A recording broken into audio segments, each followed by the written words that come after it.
Hi friends, പുതിയൊരു വീഡിയോയിലേക്ക് എല്ലാവർക്കും സ്വാഗതം. അക്ഷര നിരഞ്ജൻ്റെ ഫോൺ എടുത്ത് പരിശോധിക്കുന്നത് കണ്ടും കൊണ്ടാണ് നിരഞ്ജൻ വരുന്നത്. എന്നിട്ട് നിരഞ്ജൻ ചോദിക്കുകയാണ്, അല്ല എന്നാണാവോ ഈ CID പണി തുടങ്ങിയത് പറഞ്ഞ് അക്ഷരയുടെ കയ്യിൽ നിന്ന് നിരഞ്ജൻ്റെ ഫോൺ അങ്ങ് വാങ്ങാൻ കേട്ടോ. എന്നിട്ട് പറയുകയാണ്, മറ്റൊരാളുടെ ഫോൺ പരിശോധിക്കുന്നത് ശരിയല്ല എന്നുള്ളത് അക്ഷരയ്ക്ക് അറിയില്ലേ?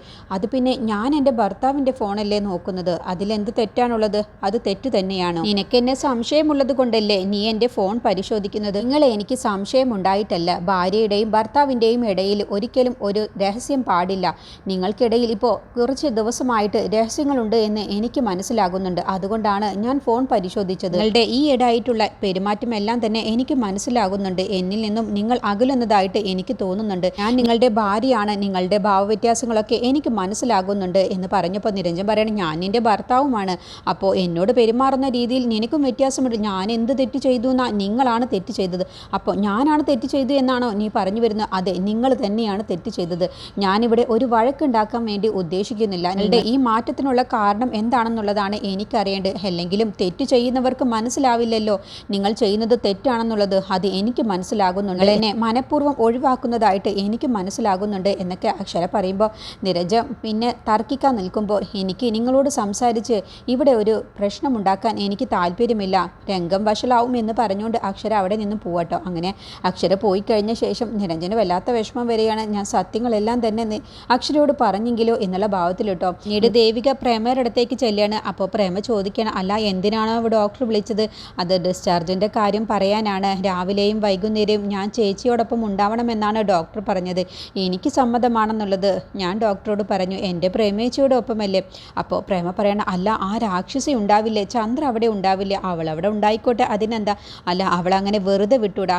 പ്രേമേച്ചി എന്താ സ്വർണത്തിൻ്റെ കാര്യമാണ് ഉദ്ദേശിച്ചു? അതെ, അവള് ആ സ്വർണ്ണങ്ങൾ മുഴുവനും കടത്തിയിട്ടുണ്ടെങ്കിൽ അവളുടെ അടുത്ത് ഒരെണ്ണം പോലും നഷ്ടപ്പെടാതെ അത് തിരിച്ചു പിടിക്കണം. അപ്പോൾ ദേവിക പറയണം, അതിന് അവൾ അതെല്ലാം വിറ്റ് കാശാക്കിയിട്ടുണ്ടാവില്ലേ? അപ്പോൾ പ്രേമ പറയണം, പിന്നെ അവൾക്കത് വിട്ടുകൊടുക്കണമെന്നാണോ ദേവിക നീ പറയുന്നത്? എത്ര ലക്ഷം രൂപയുടെ മുതലാണത്? ഞാനത് വിട്ടുകൊടുക്കില്ല. ദേവിക പറയണ, വിടാനൊന്നും പോകുന്നില്ല, പക്ഷേ നമ്മളൊന്ന് സൂക്ഷിക്കണം. അപ്പോൾ പ്രേമ പറയണ, അവർ എന്തോ ഭാഗ്യത്തിനാണ് എന്നെ ഇവിടേക്ക് വിട്ടയച്ചത്. അല്ല അവരെന്നെ കൊന്നു കളഞ്ഞിരുന്നെങ്കിൽ എന്ത് ചെയ്യാനായിരുന്നു?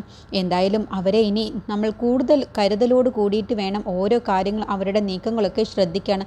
അല്ല പാർവതിയുടെ കാര്യം എന്തായി മോളെ? അമ്മയുടെ ഒരു വിവരവുമില്ല. എനിക്ക് നല്ല സംശയമുണ്ട്. ചന്ദ്രയും ശരത്തും കൂടി തന്നെയാവും പാർവതിയെയും കടത്തി വെച്ചിട്ടുണ്ടാവുക. മോളെ അവരെ നമ്മൾ സൂക്ഷിക്കണം, അല്ലെങ്കിൽ തീയിൽ ചവിട്ടിയ അവസ്ഥയാവും. പൊള്ളുമെന്ന് പറയുമ്പോൾ, ഇല്ല പൊള്ളാതെ സൂക്ഷിക്കണം ചേച്ചി. അവരങ്ങനെ അങ്ങ് മിടുക്കന്മാരാവാൻ ഞാൻ സമ്മതിക്കില്ല. ഞാനും മനസ്സിൽ ചിലതൊക്കെ പ്ലാൻ ചെയ്തിട്ടുണ്ട് എന്ന് ദേവിക പറയണം. പിന്നീട് അക്ഷരയും ജയശങ്കറും നിരഞ്ജനും കാഞ്ചനയും കൂടി സംസാരിക്കുകയാണ്. ജയശങ്കർ നിരഞ്ജനോട് പറയണ, ഭർത്താവ് നല്ലവനായാൽ മാത്രം പോരാ, നല്ലവനാണ് എന്ന് ഭാര്യയ്ക്ക് കൂടി തോന്നണം. അതെ അതെ സാർ. ഇപ്പോൾ അക്ഷര കരഞ്ഞുകൊണ്ട് നിൽക്കുകയാണ്. എന്നിട്ട് ജയശങ്കർ ചോദിക്കുകയാണ്, അല്ല നിന്റെ ഭർത്താവ് നിരഞ്ജൻ ഇപ്പോൾ നല്ലവനാണെന്നുള്ളത് അക്ഷരയ്ക്ക് തോന്നുന്നുണ്ടോ എന്ന് ചോദിക്കുമ്പോൾ പെട്ടെന്ന് അക്ഷരം മിണ്ടുന്നില്ല കേട്ടോ. നിരഞ്ജൻ പറയാണ്, എനിക്കറിയാം ഞാൻ എന്താണെന്നുള്ളത്, അത് മറ്റുള്ളവരെ ബോധ്യപ്പെടുത്തണം എന്ന് എനിക്കൊരു നിർബന്ധവുമില്ല. അപ്പോൾ ജയശങ്കർ പറയണ, അല്ല നിരഞ്ജ, നിന്റെ മൊബൈലിൽ വല്ല രഹസ്യങ്ങളുമുണ്ടോ? ഇല്ല. പിന്നെ എന്താ അക്ഷര ആ മൊബൈൽ എടുത്ത് നോക്കിയാൽ? അല്ല അക്ഷര അങ്ങനെ പരിശോധിക്കുന്നുണ്ടെങ്കിൽ എന്നെ സംശയം എന്നുള്ളത് കൊണ്ടല്ലേ അക്ഷര അങ്ങനെ പരിശോധിച്ചത്? എനിക്ക് ഇഷ്ടമില്ല അക്ഷര അങ്ങനെ ചെയ്യുന്നത്, എനിക്ക് ഇഷ്ടമില്ല എന്ന് നിരഞ്ജൻ പറഞ്ഞപ്പോൾ ജയശങ്കർ പറയണേ, എങ്കിൽ അക്ഷരയ്ക്ക് ഇഷ്ടമില്ലാത്ത കാര്യങ്ങൾ നിരഞ്ജനും ചെയ്യരുത്. ഓ കാഞ്ചന പറയണേ, മോനെ ഇങ്ങനെ തർക്കിച്ചിട്ട് എന്ത് കാര്യമാണുള്ളത്? നിങ്ങൾ പരസ്പരം വിട്ടുവീഴ്ച ചെയ്യേണ്ടടുത്ത് ചെയ്യണം, അല്ലാതെ ഇങ്ങനെ തർക്കിച്ചിട്ട് എന്ത് പ്രയോജനമാണുള്ളത്? അപ്പോൾ നിരഞ്ജൻ പറയാൻ, ഞാനാണോ തർക്കിക്കുന്നത്? എല്ലാവരും കൂടി എന്നെയല്ലേ കുറ്റപ്പെടുത്തുന്നത്? ഞാൻ എന്ത് തെറ്റ് ചെയ്തു എന്നാ ഇവരൊക്കെ പറയുന്നത്? അപ്പോൾ ജയശങ്കർ പറയാൻ, നിരഞ്ജൻ ഒരു തെറ്റും ചെയ്തിട്ടില്ല. അപ്പോൾ അക്ഷരയോട് ചോദിക്കണം, നിരഞ്ജൻ ഒരു തെറ്റും ചെയ്തിട്ടില്ല എന്നാണോ അക്ഷര നീയും പറഞ്ഞു വരുന്നത്? അപ്പോൾ അക്ഷര ഒന്നും മിണ്ടാതെ നിരഞ്ജനെ നോക്കുമ്പോൾ കാഞ്ചന പറയണേ, ഉണ്ടെങ്കിൽ ഉണ്ട് എന്ന് പറയുമോളെ, ഇല്ലെങ്കിൽ ഇല്ല എന്ന് പറ. അപ്പോൾ അക്ഷര നിരഞ്ജനെ തന്നെ നോക്കുകയാണ് കേട്ടോ. എന്നിട്ട് ജയശങ്കർ വീണ്ടും ചോദിക്കുകയാണ്, നിന്റെ ഭർത്താവ് തെറ്റ് ചെയ്തു എന്ന് നീ വിശ്വസിക്കുന്നുണ്ടോ എന്ന് ചോദിക്കുമ്പോൾ അക്ഷര പറയണേ, ഇല്ല എൻ്റെ ഭർത്താവ് തെറ്റ് ചെയ്തു എന്ന് ഞാൻ വിശ്വസിക്കുന്നില്ല എന്ന് പറഞ്ഞ ഉടനെ നിരഞ്ജൻ അക്ഷരയെ ഒന്ന് നോക്കുകയാണ് കേട്ടോ. ഇപ്പോഴും അക്ഷര എന്നെ എന്തുമാത്രം സ്നേഹിക്കുന്നു എന്നുള്ള ഭാവത്തിൽ കേട്ടോ. എന്നിട്ട് അക്ഷര പറയണ, ഞാനാണ് തെറ്റ് ചെയ്തത്. ഞാൻ ഇദ്ദേഹത്തിൻ്റെ ഫോൺ എടുത്ത് പരിശോധിക്കാൻ പാടില്ലായിരുന്നു. ഇദ്ദേഹത്തിന് അത് വിഷമമായിട്ടുണ്ടെങ്കിൽ ഞാൻ എൻ്റെ ഭാഗത്തു നിന്നും ഞാൻ ഇദ്ദേഹത്തിനോട് സോറി പറയുന്നു എന്ന് കരഞ്ഞുകൊണ്ട് അക്ഷര പറയണം. നിരഞ്ജൻ പറയണ, അതിൻ്റെ ഒന്നും ആവശ്യമില്ല, എന്നോട് സോറി ഒന്നും പറയണ്ട. എനിക്ക് കുടുംബത്ത് കുറച്ച് സ്വസ്ഥതയും സമാധാനം തന്നാൽ മതി, അതുമാത്രമാണ് എനിക്ക് വേണ്ടുള്ളൂ. അപ്പോൾ ജയശങ്കർ പറയണേ, കുടുംബം ഒത്തൊരുമയിൽ പോകണമെന്നുണ്ടെങ്കിൽ ഒരു വിശ്വാസത്തിൻ്റെ പുറത്താണ് ഭാര്യയും ഭർത്താവും പരസ്പരം അങ്ങോട്ടും ഇങ്ങോട്ടും പരസ്പരം സ്നേഹിച്ച് ഒരുമിച്ച് ഒത്തൊരുമയോട് കൂടി ജീവിക്കണം. അതാണ് ഭാര്യ ഭർത്തൃ ബന്ധം. ആ വിശ്വാസം നഷ്ടപ്പെടുത്താതെ രണ്ടുപേരും സൂക്ഷിക്കണം. അല്ല എന്നുണ്ടെങ്കിൽ പിന്നെ എപ്പോഴും അങ്ങോട്ടും ഇങ്ങോട്ടും സംശയത്തിൻ്റെ പുറത്ത് എപ്പോഴും വഴക്കായിരിക്കും എന്ന് പറയുമ്പോൾ നിരഞ്ജൻ പറയണേ, എനിക്കിതുപോലെയുള്ള ചർച്ചയ്ക്കൊന്നും ഒരു താല്പര്യവുമില്ല. ഞാനും ഒരുപാട് പ്രശ്നത്തിലൂടെയാണ് കടന്നു പോകുന്നത്. അതൊന്നും നിങ്ങളോട് പറഞ്ഞാൽ നിങ്ങൾക്കത് മനസ്സിലാവില്ല. അതുകൊണ്ട് ഇനി ഇങ്ങനെ ഒരു സഭ ഉണ്ടാവാതിരിക്കാൻ നിങ്ങൾ ശ്രദ്ധിക്കണം എന്ന് പറഞ്ഞ് കൈ കൂപ്പിക്കൊണ്ടാണ് കേട്ടോ നിരഞ്ജൻ അവരോട് പറഞ്ഞിട്ട് അവിടെ നിന്ന് പോകുന്നത്. അപ്പോൾ ജയശങ്കർ കരഞ്ഞോണ്ട് നിൽക്കുന്ന അക്ഷരോട് പറയണേ, എല്ലാ തെറ്റുകുറ്റങ്ങളും നീ തന്നെ സ്വയം സ്വീകരിച്ചു അല്ലേ അക്ഷര? നീ ഒറ്റയ്ക്ക് സഹിക്കാൻ തീരുമാനിച്ചു അല്ലേ എന്ന് ചോദിച്ചതോടുകൂടി അക്ഷര പൊട്ടിക്കരഞ്ഞുകൊണ്ട് അകത്തേക്ക് അങ്ങ് ഓടിപ്പോവുകയാണ്. പിന്നീട് ക്രൈംബ്രാഞ്ച് ഓഫീസർ തങ്കച്ചിയുടെ വീട്ടിൽ പോയിട്ട് തങ്കച്ചിയെ ചോദ്യം ചെയ്യുകയാണ്. എന്നിട്ട് ക്രൈംബ്രാഞ്ച് ഓഫീസർ പറയുകയാണ്, തങ്കച്ചിയെ ഓഫീസിലേക്ക് വിളിപ്പിക്കാതിരുന്നത് തങ്കച്ചി ഒരു സ്ത്രീ ആയതുകൊണ്ടാണ്. അപ്പോൾ തങ്കച്ചി പറയണേ, ചുറ്റിനും ശത്രുക്കളാണ് സാറേ, എല്ലാവർക്കും കണ്ണുകടിയാണ്. അവരായിരിക്കും സാറിനെ വിളിച്ച് എന്നെക്കുറിച്ച് ഇല്ലാത്ത കാര്യങ്ങളൊക്കെ പറഞ്ഞു പിടിപ്പിച്ചത്. അപ്പോൾ ഓഫീസർ പറയണ, അങ്ങനെ ആരെങ്കിലും എന്തെങ്കിലും പറഞ്ഞാൽ അങ്ങ് കണ്ണും പൂട്ടി വിശ്വസിക്കുന്ന ആളൊന്നുമല്ല ഞാനൊരു ഓഫീസറാണ്. ഞാൻ തെളിവ് കിട്ടിയാൽ മാത്രമാണ് ഞാൻ അവരുടെ അടുത്ത് പോയി ചോദ്യം ചെയ്യുകയുള്ളൂ. തങ്കച്ചിയും ശരത്തും ചന്ദ്രലേഖയും തമ്മിൽ എന്ത് ബന്ധമാണുള്ളത്? ഇല്ല, ഞാൻ അവരുമായി പ്രത്യേകിച്ച് ബന്ധമല്ല. പിന്നെ എന്തിനാണ് ഇടയ്ക്കിടയ്ക്ക് അവരെ ഇങ്ങനെ ഫോണിൽ വിളിക്കുന്നത്? അത് പിന്നെ ചന്ദ്ര വക്കീലല്ലേ, അവൾ എൻ്റെ ഓഫീസിലെ ലീഗൽ അഡ്വൈസർ ആയിരുന്നു. അത് ബന്ധമാണ് ഞാനും ചന്ദ്രയും ഉള്ളത്. പിന്നെ ചന്ദ്ര എൻ്റെ കയ്യിൽ നിന്ന് കുറച്ച് കാശിൻ്റെ ഇടപാടുമുണ്ട്. അത് കഴിഞ്ഞ് ശരത്തും അങ്ങനെ തന്നെയാണ്. ശരത്തും എൻ്റെ കയ്യിൽ നിന്നും കാശ് വാങ്ങിയിട്ടുണ്ട്. ആ ഒരു ബന്ധമാണ് ഞാനും ശരത്തും ചന്ദ്രയും തമ്മിലുള്ളത്. ചന്ദ്രയാണ് ശരത്തിനെ എന്നെ പരിചയപ്പെടുത്തി തന്നത് തന്നെ. അപ്പോൾ ഓഫീസർ ചോദിക്കുകയാണ്, അല്ല അപ്പോൾ ചന്ദ്രയുടെയും ശരത്തിൻ്റെയും കാര്യത്തിൽ എന്താണ് തങ്കച്ചിക്ക് പറയാനുള്ളത്? അവരെ വിശ്വസിക്കാൻ കൊള്ളാമോ? ആ, വിശ്വസിക്കാൻ കൊള്ളാം, കൂടെ നിർത്താൻ കൊള്ളാവുന്നവർ തന്നെയാണ്. അത് ശരി, തങ്കച്ചിക്ക് അവരുമായിട്ട് നല്ല അടുപ്പമുണ്ട്, അതുകൊണ്ടാണല്ലേ ഒപ്പം കൂടെ നിർത്തിയിരിക്കുന്നത്? അതുമാത്രമല്ല സാറേ, ഞാൻ കുറച്ച് പണം ഇടപാടുമുണ്ട് എന്ന് പറഞ്ഞില്ലേ, ആ ഒരു അടുപ്പമാണ് ഇപ്പോൾ ഉള്ളത്. അപ്പോൾ ജയശങ്കറുമായി തങ്കച്ചിക്ക് എന്തടുപ്പമാണുള്ളത്? അത് പിന്നെ ഞാനും ജയശങ്കറും തമ്മിൽ കേസ് വരെ നടക്കുന്നുണ്ട്, അതും പണം ഇടപാട് മൂലം ഉള്ളത് തന്നെയാണ്. അപ്പോൾ തങ്കച്ചിയുടെ കയ്യിൽ കുറച്ച് എന്തിനും പോകുന്ന ഗുണ്ടകളുണ്ടെന്ന് പറഞ്ഞത് കേട്ടല്ലോ. അയ്യോ സാറേ, അവരൊക്കെ പാവങ്ങളാണ്. ഞാൻ പലിശക്ക് കൊടുക്കുന്ന ആളാണെന്നുള്ളത് സാറിന് അറിയാമല്ലോ. അപ്പോൾ പൈസ തിരിച്ചു കിട്ടാൻ വേണ്ടിയിട്ട് പാവം പിടിച്ചവരാ. അവരെന്ത് പറഞ്ഞാലും അതനുസരിക്കും, അല്ലാതെ അവർ പ്രശ്നക്കാരൊന്നുമല്ല. അല്ല, ഞാനിപ്പോൾ ഏത് കേസാണ് അന്വേഷിക്കുന്നത് എന്ന് തങ്കച്ചിക്ക് അറിയുമോ? ഇല്ല സാറേ, റൂബിയും നടേശൻ്റെയും കേസും അത് കഴിഞ്ഞ് നിത്യ എങ്ങനെയാണ് മരിച്ചത്, ഇതിനെക്കുറിച്ചൊക്കെയുള്ള കേസാണ് ഞാൻ അന്വേഷിച്ചു കൊണ്ടിരിക്കുന്നത്. അതിൻ്റെ പുറത്ത് വരുന്ന ദുരൂഹതകളൊക്കെ ഞാൻ അന്വേഷിച്ച് കണ്ടുപിടിക്കുന്നുണ്ട്.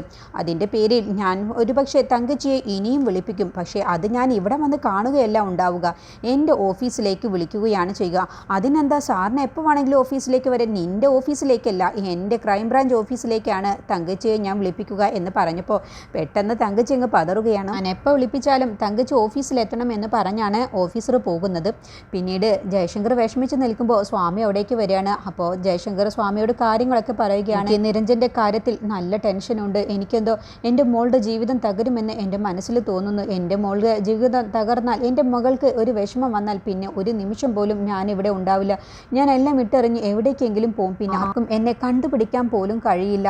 ഒന്നല്ലെങ്കിൽ ഒന്നായിട്ട് എപ്പോഴും പ്രശ്നങ്ങളാണ്, മടുത്തു എനിക്ക് എന്നൊക്കെ ജയശങ്കർ വിഷമത്തോടു കൂടി പറയുമ്പോൾ സ്വാമി പറയണേ, എന്തിനാണ് സാർ ഇങ്ങനെയൊക്കെ പറയുന്നത്? ഞാനുണ്ടല്ലോ സാറിനോടൊപ്പം. സാറ് വിഷമിക്കുന്നത് പോലെ ഒന്നും സംഭവിക്കില്ല. ഞാൻ എല്ലാതും പ്രശ്നങ്ങളൊക്കെ പരിഹരിക്കും.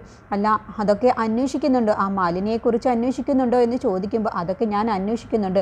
സാറൊന്ന് ടെൻഷൻ ആവാതിരിക്കുക. ഇത് ഞാൻ എങ്ങനെ പരിഹരിക്കണം എന്നുള്ളതൊക്കെ ഞാനൊന്ന് ആലോചിക്കട്ടെ. സാറ് ടെൻഷൻ ആവാതിരിക്കുക, സാറിനോടൊപ്പം ഞാനുണ്ട്.